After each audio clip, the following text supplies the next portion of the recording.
energy pullback and opportunity has finally arrived. In today's report, I quantify major energy ETFs, individual stocks, and show you my favorite, all in today's REKTelligence report.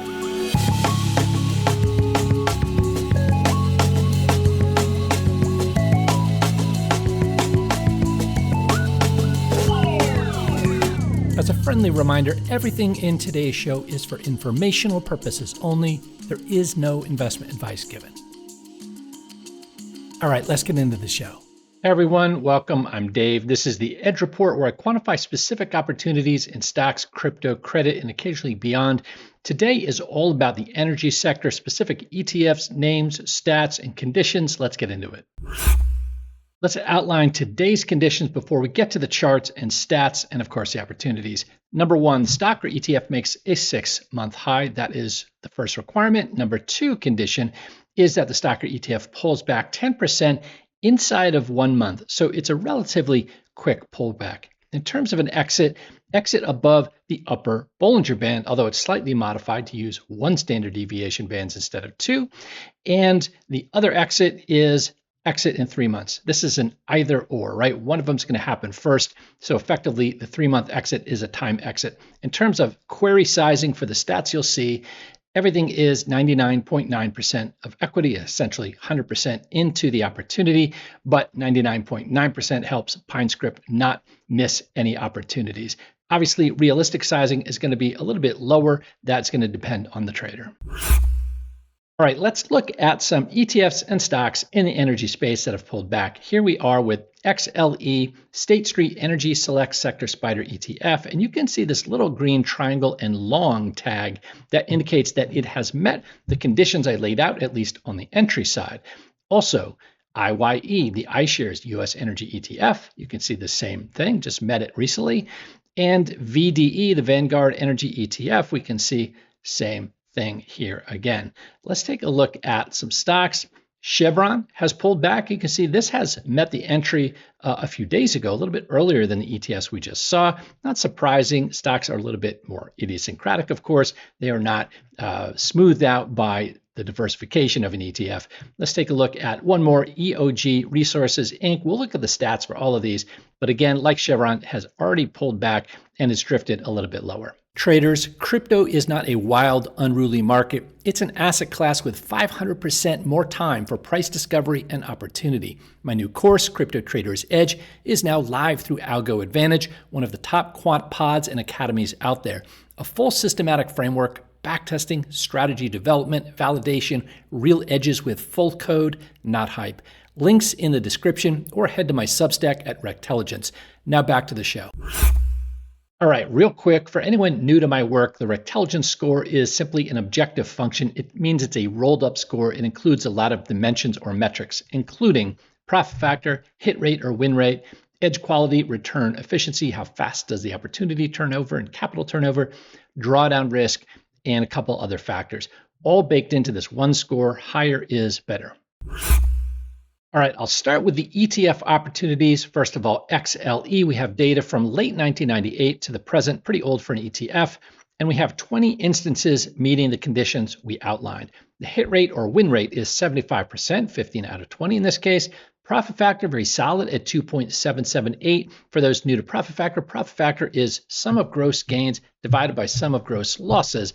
And 1 would be essentially a break-even profit factor, if you will. So anything above 1 has some profit in it, and we can see 2.778 is quite excellent.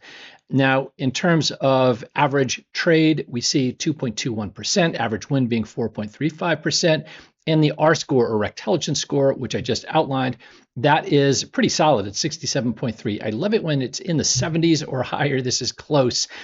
We can see, however, with only 20 instances, this is not statistically significant. So I wouldn't be trading XLE. Let's move on to IYE.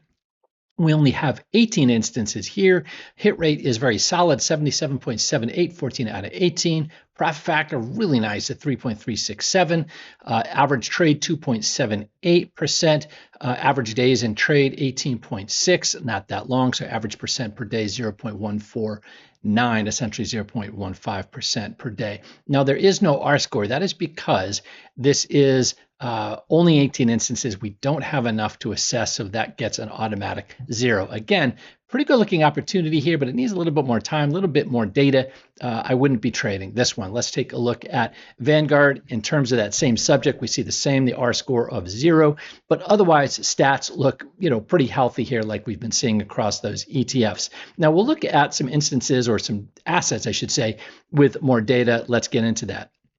Let's start with Chevron. We see 42 instances. This is from 1970 to the present. So again, we have a lot more data. The hit rate over all of those instances is 83.33%. That is really solid. 35 out of 42 profitable.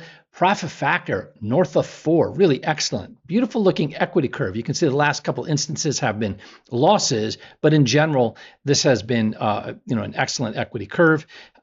We see average win 4.83%, average loss negative 6.3%, so a little bit outsized in terms of average loss to average gain. Average loss is bigger, but this typically is going to win, as we've covered. Average days 18.8. Days in trade, and the R score is 67.8. This is statistically significant. You can see the big yes there. And real max drawdown, the worst drawdown here in 1982, we can see 32.43%. Really nice looking opportunity in Chevron. And again, remember, we saw that chart earlier. It's trading a little bit below, as I record this anyways, below that entry point. So that should add a bit to the edge in theory. All right. ExxonMobil, we see 31 instances from 1968 to the present.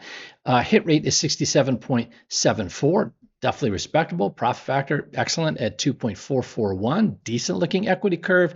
Average trade, 2.23%. Average days in trade, 24.5. Again, it's not eye-popping, but it's solid, and the stats are pretty solid as well. Longest time in a trade is 63 days. That's the time stop, of course. And we see the R score 57.7. This is statistically significant, and a pretty low real max drawdown at 19.02% since 1968. So pretty light on risk relative to the typical older opportunity from the 60s to the present. Usually see a larger drawdown, is what I'm saying. All right, let's move on to EOG. We're going to take a deep dive into this one in a minute, but here we have the 89 to the present. We see 65 instances. Hit rate 78.46. 51 out of 65 have been profitable. Really solid. Profit factor 3.781. Excellent. We can see the average trade is north of 4%. Average days in trade, only 17.3.